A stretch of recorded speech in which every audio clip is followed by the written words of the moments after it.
Assalamualaikum everyone. I hope you are having a productive day. Welcome back to my channel and welcome to the second part of pronouns. In this video, we will discuss the first type of pronouns, that is personal pronoun. इस video में हम personal pronoun के definition को, forms of personal pronouns को और इसके साथ साथ केसेस ऑफ पर्सनल प्रोनाउंस को डिस्कस करेंगे। और लास्ट में मैं आपको एक दो रूल्स भी बताऊंगी जिससे हमें पता चलेगा कि आई कब यूज़ करते हैं और मी कब यूज़ करते हैं। So let's get started. अपनी वीडियो को स्टार्ट करने से पहले let me tell you about one thing. हम लैंग्वेज पढ़ रहे हैं, ठीक है, और लैंग्वेज को कभी भी आपको ना रूल्स को क्राइम करने से नहीं आती है, बल्कि इसको हम लॉजिकली समझ कर जब यूज़ करते हैं ना तो हमें लैंग्वेज समझ आती है। तो हम लॉजिकली हर टाइप को उसके मीनिंग से समझेंगे, ठीक है। तो फर्स्ट टाइप है हमारे पास पर्सनल प्रोनाउंस की। तो पर्सनल प्रोनाउंस को डिस्कस करते हैं। तो अब हम अगर इसके नाम से इसको समझने की कोशिश करते हैं तो आप देखिए पर्सनल और प्रोनाउन, अगर हम इन दोनों वर्ड्स को अलग अलग करते हैं तो पर्सनल से ही हमें समझ आ रहा है कि पर्सन्स की बात हो रही है, ठीक है। प्रोनाउंस तो हमें बताया क्या है। तो पर्सनल प्रोनाउन यानी कि ऐसे प्रोनाउंस जो पर्सन्स की बात करते हैं उनको पर्सनल प्रोनाउन कहते हैं। अभी हमने सिर्फ इसके नाम से ही इसके मतलब को समझा है। अब इसकी डेफिनेशन की तरफ चलते हैं। Personal pronouns are used for persons. Person यानी कि पर्सनल प्रोनाउन पर्सन से रिलेटेड है, लोगों से रिलेटेड है, इसीलिए इसको पर्सनल प्रोनाउन कहते हैं। They vary according to whether the noun being replaced is the subject of a sentence performing the action और the object receiving the action.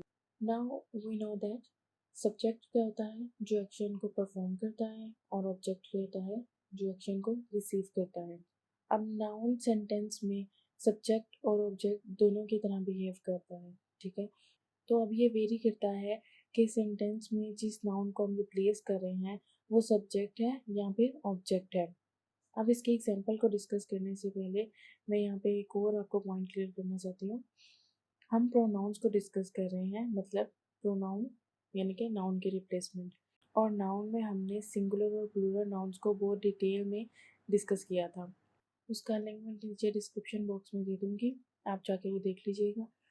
तो सिंगुलर नाउन्स की जगह हम सिंगुलर प्रोनाउंस को यूज़ करेंगे और प्लूरल नाउन्स की जगह पे हम प्लूरल प्रोनाउंस को यूज़ करेंगे। अब इसके एग्जांपल्स की तरफ चलते हैं। I, you, he, she, it, we, they, ये सब्जेक्ट के तौर पे यूज़ हो रहे हैं, ठीक है। और me, you, him, her, it, us, them, ये ऑब्जेक्ट के तौर पे यूज़ हो रहा होता है सेंटेंस में। She gave them a guitar lesson. अब इस सेंटेंस में शी प्रोनाउन है और सिंगुलर सब्जेक्ट को रिप्रेजेंट कर रहा है, और देम प्रोनाउन है और प्लूरल ऑब्जेक्ट को रिप्रेजेंट कर रहा है। ये देम इस सेंटेंस में इनडायरेक्ट ऑब्जेक्ट है। इनडायरेक्ट ऑब्जेक्ट और डायरेक्ट ऑब्जेक्ट के बारे में भी मैंने एक डिटेल वीडियो बनाई थी, मैं उसका लिंक नीचे डिस्क्रिप्शन बॉक्स में दे दूँगी, अगर किसी ने नहीं देखी तो वो जाके देख लें। अब इस एग्जांपल से हमें क्लियरली ये पता चल रहा है कि नाउन एक सेंटेंस में कैसे सब्जेक्ट और ऑब्जेक्ट दोनों की तरह बिहेव करता है। जैसे कि अभी मैंने ये बताया कि आई, यू, ही, शी, इट, ये एक्सेट्रा ये सब्जेक्ट के तौर पे बिहेव कर रहे हैं। मी, यू, हिम, हर एक्सेट्रा ये ऑब्जेक्ट की तरह बिहेव करते हैं। तो एग्जांपल जो हमने दिए, she gave them a guitar lesson, तो शी सिंगुलर सब्जेक्ट को रिप्रेजेंट कर रहा है और देम प्लूरल ऑब्जेक्ट को रिप्रेजेंट कर रहा है। अब हम डिस्कस कर लेते हैं forms of the personal pronouns को। पर्सनल प्रोनाउन में हम तीन तरह के पर्सन का जिक्र करते हैं, फर्स्ट पर्सन, सेकंड पर्सन और third person. Personal pronouns can be categorised in the three ways. अब इस कॉन्सेप्ट को हम पहले लॉजिकली समझते हैं। अब पर्सनल प्रोनाउन में हमने बात की कि जी तीन तरह के प्रोनाउंस, पर्सनल प्रोनाउंस को हम डिस्कस करते हैं। एक फर्स्ट पर्सन होता है, एक सेकंड पर्सन होता है और एक थर्ड पर्सन होता है। अब फर्स्ट पर्सन कौन है, यानी कि जो बात कर रहा है। सेकंड पर्सन कौन है, जो बात सुन रहा है। और थर्ड पर्सन कौन है, जिसके बारे में बात हो रही है, ठीक है। अगर हम अपनी एवरीडे लाइफ में देखें तो हम इसी तरह से करते हैं। अगर हम बात कर रहे हैं तो हम फर्स्ट पर्सन है, जो हमारी बात सुन रहा है वो सेकंड पर्सन है, और जिसके बारे में हम बात कर रहे हैं, ऑब्वियस बात है हम किसी चीज़ के बारे में या किसी भी इंसान के बारे में या कुछ भी बात कर रहे होंगे तो वो थर्ड पर्सन होता है, ठीक है। First person, the person who speaks, वही बात, जो भी अपनी बात कर रहा होता है वो फर्स्ट पर्सन है, ठीक है। अब इसके अंदर आ जाते हैं आई और वी। अब ऑब्वियसली जो अपनी बात कर रहा है वो आई है, यानी कि अगर मैं बात कर रही हूँ तो मैं आई हूँ, ठीक है। और अगर मेरे साथ यहाँ पे दो तीन और लोग खड़े हो जाए बात करने के लिए तो हम बात कर रहे हैं तो हम वी होंगे। तो फर्स्ट पर्सन में कौन कौन आ जाता है, आई और we. Second person, the person who is spoken to, you. अब सेकेंड पर्सन यानी कि जो आपकी बात सुन रहा है वो सेकेंड पर्सन है, यानी कि यू। आप मेरी बात सुन रहे हैं तो यू, ठीक है। तो सेकेंड पर्सन में क्या आ गया, सिर्फ यू आता है, यानी कि जो बात को सुनने वाला है वो हमारा सेकेंड पर्सन है। Third person, the person who is spoken about, he, she, it, they, जिसके बारे में बात की जा रही होती है वो थर्ड पर्सन है। अब ही और शी सिंगुलर के लिए यूज होता है और प्लूरल के लिए हम दे को यूज करते हैं। अब डिस्कस कर लेते हैं केसेस ऑफ पर्सनल प्रोनाउंस को। जिस तरह से हमने नाउन में नाउन के केसेस को डिस्कस किया था, जैसे उसमें हमने डिस्कस किया था कि थ्री केसेस होते हैं, nominative and subjective case, possessive case, accusative और ऑब्जेक्टिव केस। इसी तरह से पर्सनल प्रोनाउन में भी सेम यही केसेस हम डिस्कस करेंगे। और इसमें हम ये डिस्कस करेंगे कि पर्सनल प्रोनाउन में ये चेंज किस तरह से होते हैं, सिंगुलर में और प्लूरल में ये चेंज किस तरह से होते हैं। इसके बारे में मैं थोड़ा थोड़ा बता देती हूँ। वैसे मैंने डिटेल में इनकी डेफिनेशंस वगैरह सारी अपनी नाउन की स्लाइड्स में दी थी, उसका लिंक भी मैं नीचे डिस्क्रिप्शन बॉक्स में दे दूँगी। सब्जेक्टिव केस, जब हमारा पर्सनल प्रोनाउन सब्जेक्ट की तरह इस्तेमाल हो रहा होता है या सेंटेंस के अंदर सब्जेक्ट की फॉर्म में हो तो उसे सब्जेक्टिव केस कहते हैं। और जब हमारा पर्सनल प्रोनाउन ऑब्जेक्ट की तरह इस्तेमाल हो रहा हो या सेंटेंस के अंदर ऑब्जेक्ट की फॉर्म में हो तो उसे हम ऑब्जेक्टिव केस कहेंगे, ठीक है। और जब पर्सनल प्रोनाउन कभी भी किसी चीज़ पे अपनी ओनरशिप को शो करता है, अपनी पोजीशन दिखा रहा होता है तो उसको पोजेसिव केस कहेंगे, पोजेसिव प्रोनाउन कहेंगे। अब ये चेंज किस तरह से होते हैं, सिंगुलर में और प्लूरल में किस तरह से चेंज होते हैं, इस चार्ट से हम समझते हैं। आई सिंगुलर को पहले डिस्कस करते हैं कि पोजेसिव केस में आई जो है वो माई या माइन बन जाता है और एक्यूजेटिव या ऑब्जेक्टिव केस में मी बन जाता है, ठीक है। इसी तरह से प्लूरल जो है वी, ये नॉमिनेटिव केस या सब्जेक्टिव केस में वी है, इसको जब हम पोजेसिव केस में बनाते हैं तो वो आर या आर्स बन जाता है। एक्यूजेटिव और ऑब्जेक्टिव केस में ये अस बन जाता है। इसी तरह सेकंड पर्सन में हमने डिस्कस किया कि सिर्फ यू होता है, चाहे वो सिंगुलर हो चाहे प्लूरल हो, सिर्फ यू ही होता है। तो यू जो है वो पोजेसिव केस के अंदर योर्स या योर्स हो जाता है और ऑब्जेक्टिव केस में एक्यूजेटिव केस में भी वो यू यू ही रहता है। थर्ड पर्सन में हमने डिस्कस किया था जी, ही, शी, इट और दे होता है। ही पोजेसिव केस में हिज बन जाता है या हिज में कन्वर्ट हो जाता है और एक्यूजेटिव या ऑब्जेक्टिव केस में हिम बन जाता है।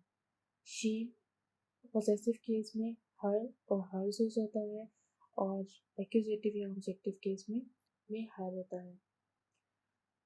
न्यूटर जो है इट, ये पोजेसिव केस में इट्स हो जाता है और ऑब्जेक्टिव या एक्यूजेटिव केस में इट होता है। और दे पोजेसिव केस में देयर या देयर्स और एक्यूजेटिव या ऑब्जेक्टिव केस में देम हो जाता है। अब ये देखते हैं कि हमने आई कब यूज करना है और मी कब यूज करना है। Identifying when to use I और me. People often make mistakes when deciding whether to use the personal pronouns I or me. To work out which to use, split the sentence into two short sentences. It should then become clear which one is right. Remember to put others first in a sentence. जब भी हमने ये देखना हो कि हमने personal pronoun आई use करना है या मी यूज़ करना है किसी सेंटेंस में, तो उसके लिए क्या रूल है, हमने क्या करना होता है कि एक जो भी हमारा सेंटेंस है उसको हम स्प्लिट करेंगे शॉर्ट सेंटेंसेस में। यानी कि 2 छोटे सेंटेंस बनाएंगे उसके, और फिर देखेंगे कि कौन सा सेंटेंस जो है वो करेक्ट है, क्लियर है, ठीक है, कौन सा सेंटेंस सेंस बना रहा है, तो वो सेंटेंस हमारा ठीक होगा। एग्जांपल देते हैं इसकी, me and Ben enjoyed the concert, ठीक है। अब ये एग्जांपल है, अब इसमें me and Ben enjoyed the concert लिखा हुआ है। अगर हम इसी सेंटेंस को हम स्प्लिट करेंगे, हम लिखते हैं मी एंजॉयड द कंसर्ट, तो ये कोई सेंस नहीं बना रहा, ठीक है। अब मैं लिखती हूँ बेन एंजॉयड द कंसर्ट, तो ये ठीक है, इसकी समझ आ रही है सेंटेंस की, ये ट्रू है। अब मैं कहती हूँ आई एंजॉयड द कंसर्ट, पहले हमने मी लगाया तो उसने कोई सेंस नहीं बनाई, हमें समझ नहीं आई सेंटेंस की। अब हमने मी को रिप्लेस किया आई से, अब हम उसकी जगह लगाएंगे आई। आई एंजॉयड द कंसर्ट जब मैंने लिखा तो अब इसकी सेंस आ रही है, यानी कि यहाँ पर आई करेक्ट प्रोनाउन है, हम यहाँ पर आई यूज करेंगे। अब हम लास्ट वाली लाइन माइंड में रखते हुए बेन का नाम पहले लिखेंगे और फिर आई लिखेंगे, यानी कि Ben and I enjoyed the concert. अब ये एक प्रॉपर और क्लियर सेंटेंस है, ठीक है। तो ये इस तरह से ये आपने रूल अपने माइंड में रखना है कि जब थोड़ी कंफ्यूजन हो कि आई यूज होगा और मी यूज होगा, तो आप उस सेंटेंस को स्प्लिट करके 2 शॉर्ट सेंटेंसेस बनाएं और उसमें पहले मी पुट करके देखें, फिर आई पुट करके देखें। जो सही सेंस बना रहा होगा जो सेंटेंस, वो है वो गुड टू गो है। अब एक और चीज़ है, अब मी किस वक्त यूज करेंगे हम, if the pronoun follows a preposition, the object person pronoun me should be used। अब अगर प्रोनाउन से पहले preposition है, ठीक है, तो फिर हम आई यूज नहीं करेंगे, फिर हम मी यूज करेंगे, ठीक है। It was a late night for Ben and I. अब इस सेंटेंस में पर्सन प्रोनाउन से पहले preposition for यूज हुआ है, तो यहाँ पे हम आई नहीं लगाएंगे, हम यहाँ पर इसको रिप्लेस करेंगे मी के साथ, ठीक है। हम कहेंगे it was a late night for Ben and me. अब ये मी और प्रीपोजिशन फॉर, ये एक सही कॉम्बिनेशन बना रहे हैं सेंटेंस में, ठीक है। तो ये 2 रूल्स अपने माइंड में आपने रखने हैं कि जब आप लॉन्ग सेंटेंस है तो उसको सेपरेट करके 2 शॉर्ट सेंटेंसेस में उसको देख सकते हैं, आई और मी पुट करके जो सेंटेंस का सेंस बनाएगा वो वहाँ पे हम आई लगाएंगे, और अगर प्रपोजिशन आ रही है प्रोनाउन से पहले तो वहाँ पर हम मी यूज करेंगे। So this is all for today. Pronoun की बाकी जो टाइप्स हैं उनको हम अपनी अपकमिंग वीडियोस में 1 बाय 1 डिस्कस करेंगे। I hope you like today's video. For more videos please like, subscribe and share and give us an honest feedback in comment section. Thank you. Allah Hafiz.